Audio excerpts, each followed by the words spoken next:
بسم اللہ الرحمن الرحیم۔ السلام علیکم۔ آج ہم بات کریں گے ایک ایسے شخص کی جو کہ 300 سال تک اللہ کی عبادت کرتا رہا، لیکن پھر بھی اللہ نے اس کو کتے جیسا بنا دیا۔ یہ شخص بلعم بن باورہ تھا، جو کہ حضرت موسیٰ علیہ السلام کے دور میں ایک بہت بڑا عبادت گزار اور ایک عالم تھا، جس کو اللہ نے کتاب اور اسم اعظم کا علم دیا تھا، اور اللہ نے اس کی زبان میں ایسی طاقت دی تھی کہ وہ جو دعا کرتا تھا وہ رد نہیں ہوتی تھی۔ اللہ نے اس کے بارے میں سورۃ الاعراف آیت نمبر 175 اور 76 کے اندر ارشاد فرمایا، اور سنا دیں ان کو اس شخص کا حال جس کو ہم نے اپنی آیتیں دی تھیں، پھر وہ ان کو چھوڑ نکلا، پھر شیطان اس کے پیچھے لگ گیا، سو وہ گمراہ لوگوں میں شامل ہو گیا۔ اگر ہم چاہتے تو اس کو ان آیتوں کی بدولت بلند مرتبہ کر دیتے، لیکن وہ تو دنیا کی طرف مائل ہو گیا اور اپنی نفسانی خواہش کی پیروی کرنے لگا، سو اس کی حالت کتے کی سی ہو گئی۔ اگر تم اس پر حملہ کرو تو تب بھی وہ ہانپے گا، اگر تم اس کو چھوڑ دو تب بھی وہ ہانپے گا۔ یہی حالت ان لوگوں کی ہے جنہوں نے ہماری آیتوں کو جھٹلایا۔ سو آپ اس حال کو بیان کر دیجئے، شاید وہ لوگ کچھ سوچیں۔ مذکورہ بالا آیت میں اللہ تعالیٰ نے حضور صلی اللہ علیہ وآلہ وسلم کو حکم دیا کہ تم یہود کو اس شخص کا قصہ سناؤ جس کو اللہ نے اپنی نشانیاں دی تھیں، مگر وہ ان نشانیوں سے نکل گیا۔ حضرت عبداللہ بن عباس رضی اللہ تعالیٰ عنہ سے روایت ہے کہ اس شخص کا نام بلعم بن باورہ تھا۔ یہ ملک شام میں بیت المقدس کے قریب کنان کا رہنے والا تھا۔ ایک روایت میں اس کو اسرائیلی بھی بتایا گیا ہے۔ فرعون کے غرق ہونے اور ترک مصر کے بعد اللہ تعالیٰ نے حضرت موسیٰ علیہ السلام اور بنی اسرائیل کو قوم جبارین، قوم عمالقہ سے جہاد کرنے کا حکم دیا۔ جبارین نے دیکھا کہ موسیٰ علیہ السلام بنی اسرائیل کا لشکر لے کر قریب پہنچ چکے ہیں، تو قوم جبارین کے بادشاہ نے اپنے کچھ نمائندے بلعم بن باورہ کے پاس بھیجے، اور انہوں نے کہا کہ موسیٰ علیہ السلام سخت آدمی ہیں اور ان کے ساتھ بھی ایک بہت بڑا لشکر ہے، وہ ہمارے ملک پر قبضہ کر لیں گے اور ہمیں یہاں سے بے دخل کر دیں گے، تو آپ حضرت موسیٰ علیہ السلام کے خلاف بد دعا کریں کہ اللہ ان کو ہمارے ملک سے واپس کر دے۔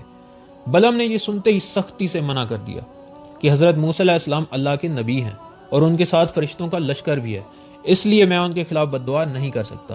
اگر میں ایسا کروں گا تو میرا دین اور دنیا دونوں برباد ہو جائیں گی۔ قوم نے بہت زیادہ اصرار کیا تو اس پر بلعم نے کہا کہ چلو میں استخارہ کر کے بتاؤں گا۔ اگلے دن اس نے بتایا کہ استخارے میں مجھے بد دعا کرنے سے منع کیا گیا ہے۔ اس کے بعد اس کی قوم نے ایک بہت بڑا تحفہ بلعم کو پیش کیا۔ پھر وہ لوگ بلعم کی بیوی کے پاس بھی چلے گئے اور اس کو بھی تحفے تحائف دیے اور کہا کہ وہ بلعم کو بد دعا کرنے کے لیے راضی کرے۔ بلعم باورہ اپنی بیوی کے بہکاوے میں آ گیا، اور ویسے بھی مال و دولت نے اس کے دل میں لالچ پیدا کر دیا تھا۔ بلعم اپنی گدی پر سوار ہوا اور بنی اسرائیل کی جانب بڑھا، لیکن رستے میں جاتے ہوئے اس کی گدی بار بار رک جاتی تھی، لیکن یہ اس کو مار مار کر آگے بڑھاتا رہا۔ آخر کار اللہ نے گدی کو بولنے کی قوت دی اور اس نے کہا، اے بلعم باورہ، میں نے تیرا کیا بگاڑا ہے جو تو مجھے مار رہا ہے؟ میرے آگے فرشتہ موجود ہے جو کہ میرا رستہ روک رہا ہے اور مجھے پیچھے کی طرف دھکیل رہا ہے۔ اے بلعم، اللہ تجھے غرق کرے، تو اللہ کے نبی کے لیے بد دعا کرنے جا رہا ہے۔ لیکن ان تمام باتوں کا اس پر کوئی اثر نہ ہوا، یہاں تک کہ وہ ایک حسبان نامی پہاڑ پر چڑھ گیا اور بلندی سے حضرت موسیٰ علیہ السلام کے لشکر کی طرف دیکھا اور بد دعا شروع کر دی۔ لیکن اللہ کی شان، وہ حضرت موسیٰ علیہ السلام کے لیے بد دعا کرتا تو اس کے منہ سے اس کی اپنی قوم کے لیے بد دعا نکلتی۔ یہ سن کر کئی دفعہ اس کی قوم نے ٹوکا کہ اے بلعم، تو الٹی بد دعا کر رہا ہے۔ تو اس نے کہا کہ اے میری قوم، میں کیا کروں؟ میں بولتا کچھ ہوں اور میری زبان سے کچھ اور ہی نکل رہا ہے۔ پھر اچانک اس پر اللہ کا غضب نازل ہو گیا۔ اس کی زبان اس طرح لٹک کر سینے تک آ گئی جس طرح ایک کتا زبان باہر نکالتا ہے۔ اس پر اس نے اپنی قوم سے رو رو کر کہا کہ تم لوگوں کی وجہ سے میری دنیا اور آخرت دونوں برباد ہو گئی ہیں، اور اب میری کوئی دعا قبول نہیں ہوگی۔ ادھر ایک بات غور طلب ہے کہ اللہ نے اس کو اتنی توفیق تک نہ دی کہ وہ معافی مانگ لے۔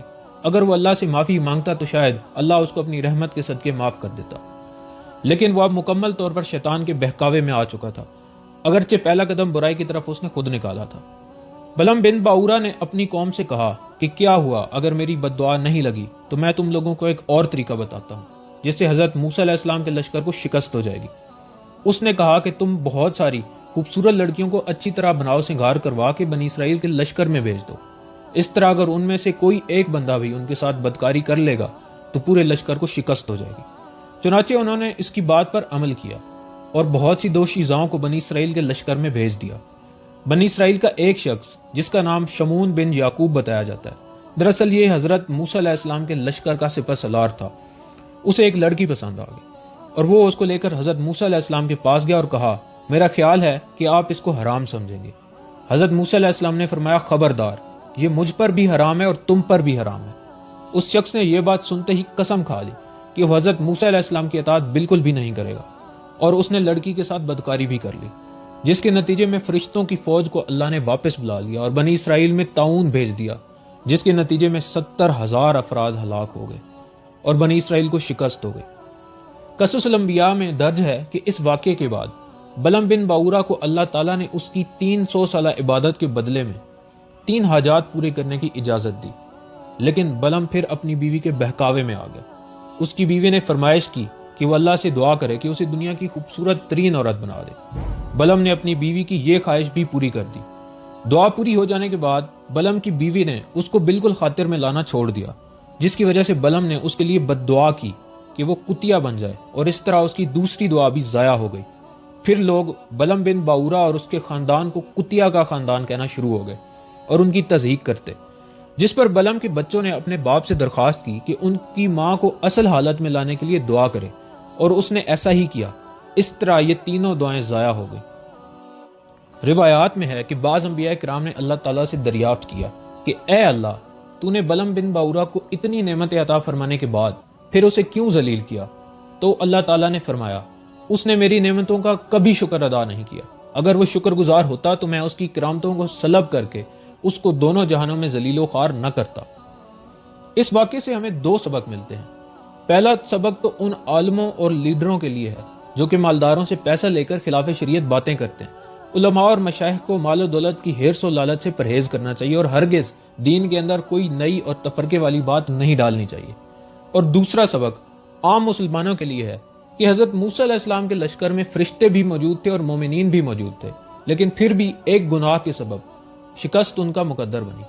اگر ہم آج بھی گناہوں اور بدکاریوں سے بچنا شروع کر دیں تو اللہ تعالیٰ کفار کے مقابلے میں ہمارے لیے بھی فرشتے بھیجے گا، جس طرح اللہ تعالیٰ نے غزوہ بدر میں بھیجے تھے۔ اگر ابھی تک آپ نے ہمارے چینل کو سبسکرائب نہیں کیا تو آپ سے گزارش ہے کہ چینل کو سبسکرائب کریں اور ساتھ میں موجود بیل آئیکن کو پریس کرنا نہ بھولے گا، تاکہ ہر نئی آنے والی ویڈیو آپ تک بآسانی پہنچ سکے۔